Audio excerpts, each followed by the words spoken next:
So, hello, hello, hello. I wanted to just really get into that place of being in the zone and being in your creativity. And this is something that I feel so blessed that I can do it. I can get creative or I can get into my creative zone. And I was looking back at like, well, what are the things that help me? What are the ways that I can be my most creative self or my most turned on, turned up being, right? And I was studying I remember I I was like in fourth grade. So I don't know, it was 8 or 9.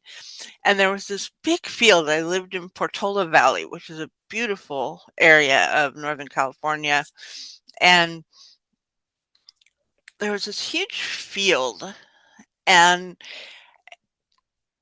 there was a creek and a field and rocks, and it was literally like,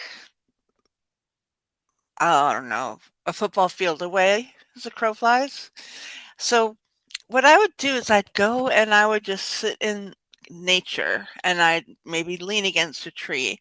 This is when I was just really young. And then I remember in high school, it's funny how water has always kind of been there.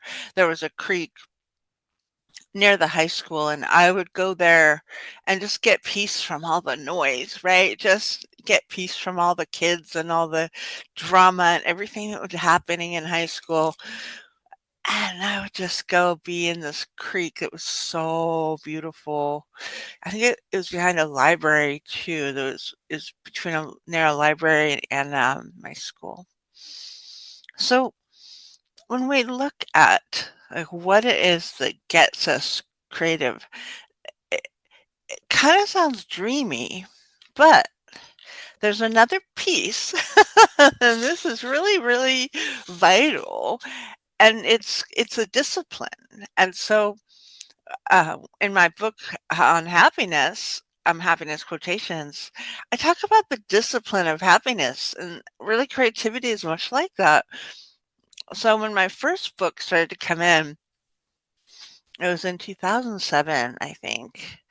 And I would write at 5 AM. I'd get up at 4:30, do my, dancing or working out, and then and this was all before my kids woke up because they were little.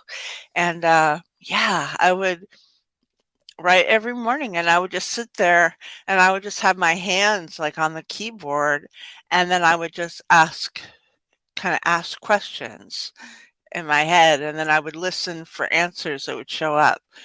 So it's really a really cool process, and it required a lot of being a yes to my own goddess, to my own priestess, to my highest, that juicy highest for me. My name is Erica. So, and I'm wondering if this coming in has anything to do with how full the moon is right now. Yeah, it's really fascinating, right? Because human beings, we are subject to, earthly things.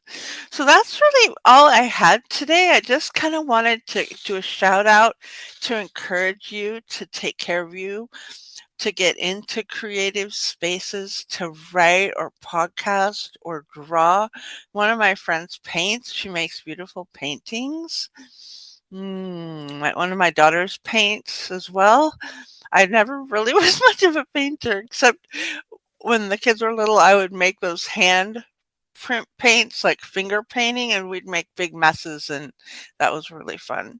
So just kind of take time and figure out what it is that creativity could awaken in you, and then how that could contribute to the rest of your life. But don't take it all too serious in the beginning. You want to just encourage those creative rushes, and it's okay, like, let it in, let it in. That's my message for today.